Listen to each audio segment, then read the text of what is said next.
प्रचार प्रसार में जुट गए हैं। अशोक गहलोत ने पाली लोकसभा क्षेत्र में कांग्रेस प्रत्याशी संगीता बेनीवाल के लिए वोट मांगे। साथ ही कांग्रेस कार्यकर्ताओं और पदाधिकारियों की बैठक भी ली। बैठक के बाद अशोक गहलोत ने कहा कि ये चुनाव संगीता बेनीवाल या वैभव गहलोत का चुनाव नहीं है, ये कांग्रेस के भविष्य का चुनाव है। इसीलिए सभी को मजबूती के साथ एकजुट होकर पार्टी प्रत्याशी को अधिक से अधिक मतों से जिताना होगा। सभी लोगों से निवेदन है कि वो यहाँ पे बैठ जाए, मेहरबानी करें और स्टेज खाली करें। सब में मैं आपके बीच में रही हूँ। मैं कहना चाहूँगी कांग्रेस परिवार के लोग और उन्हीं को बुलाया गया है। आज वो बड़ी मीटिंग में निकली गई है। जो शुरुआत करते हैं तो अपने परिवार से करते हैं।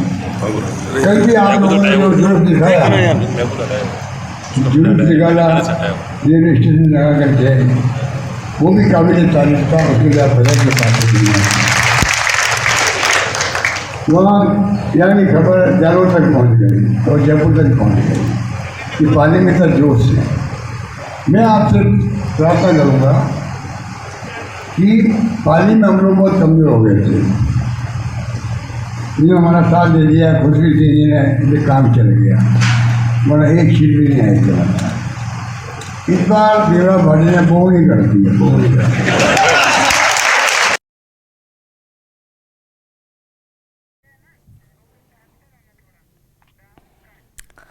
और बात चित्तौड़गढ़ की। चित्तौड़गढ़ में बीजेपी एकजुट है, ये बात विधायक चंद्रभान सिंह आक्या ने कह दी है।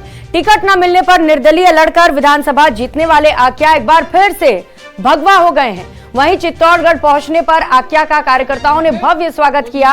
इस मौके पर विधायक आक्या ने कहा कि बड़े परिवार में मनमुटाव हो जाता है, जिसे भूलकर हम सभी एक हैं और सब मिलकर पार्टी का कार्य करेंगे। चित्तौड़गढ़ से सीपी जोशी बड़े अंतर से चुनाव जीतेंगे, ये बयान सामने आए।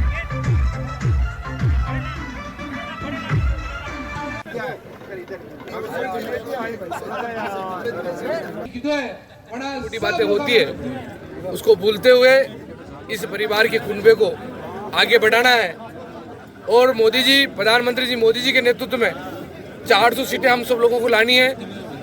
और भाई सीपी जोशी जी हमारे लोकप्रिय प्रत्याशी हैं, प्रदेश अध्यक्ष भी हैं, पूर्व सांसद भी हैं, आज वर्तमान सांसद भी हैं। उनको हम लोगों को लाखों वोटों से यहाँ जिताना है।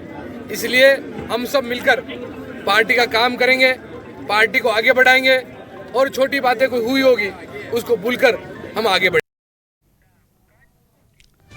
और जयपुर ग्रामीण से कांग्रेस उम्मीदवार अनिल चोपड़ा ने अपना चुनाव प्रचार शुरू कर दिया है। उम्मीदवार बनने के बाद पहली बार कोटपुतली पहुंचे अनिल चोपड़ा का कांग्रेसी कार्यकर्ताओं ने भव्य स्वागत किया। इस दौरान कांग्रेस प्रत्याशी ने कहा कि देश और जयपुर ग्रामीण में इस बार बदलाव होगा। वहीं उन्होंने राज्य और केंद्र सरकार पर भी जमकर निशाना साधा, साथ ही अपनी जीत का बड़ा दावा भी किया।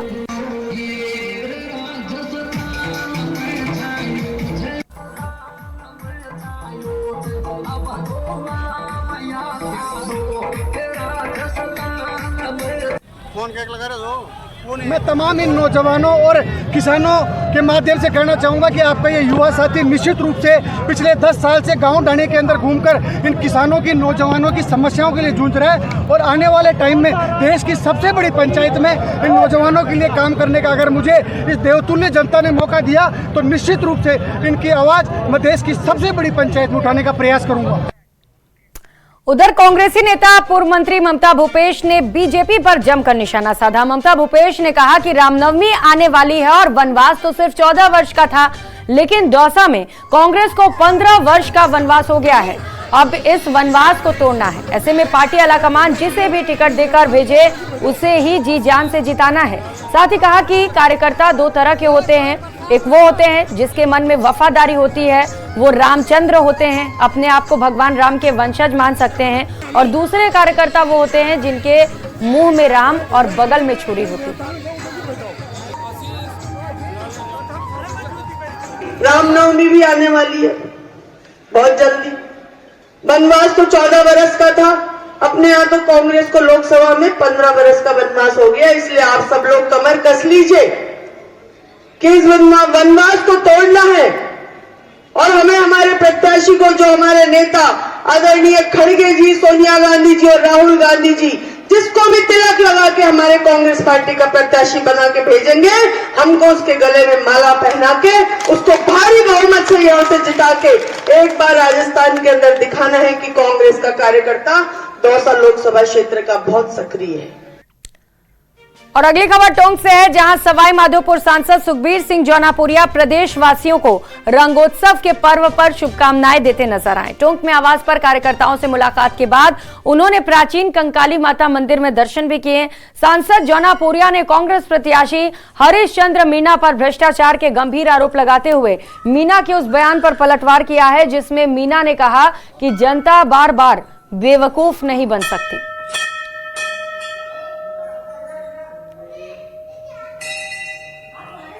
देखिए, मैं समझता हूँ हरीश मीणा की ये बर्दत रही है अभी तक कि पहले उन्होंने डीजीपी के रैंक तक भी पोस्ट पर पहुँचे वो, लेकिन आज तक भी उनकी इतनी अकल काम नहीं करती कि आप क्या कह रहे हो, क्या बोल रहे हो, क्या उसका नतीजा निकल रहा है। ताजुब इस बात का है कि पहले वो भारतीय जनता पार्टी से सांसद बने, सांसद दौसा से बने, उसके बाद में रिजाइन दे वहाँ से भागे, फिर आके यहाँ एमएलए बन गए। और मैं समझता हूँ कि उस आदमी को इतनी आज पैसे की भूख नहीं होनी चाहिए। जो इस देवली न्याय के अंदर में जो भ्रष्टाचार उसने किया है, मैं समझता हूँ आज तक एक छोटे लड़का आदमी नहीं कर सकता। तो उनकी अकल तो उन्हीं को मुबारक हो, मैं क्या कह सकता हूँ।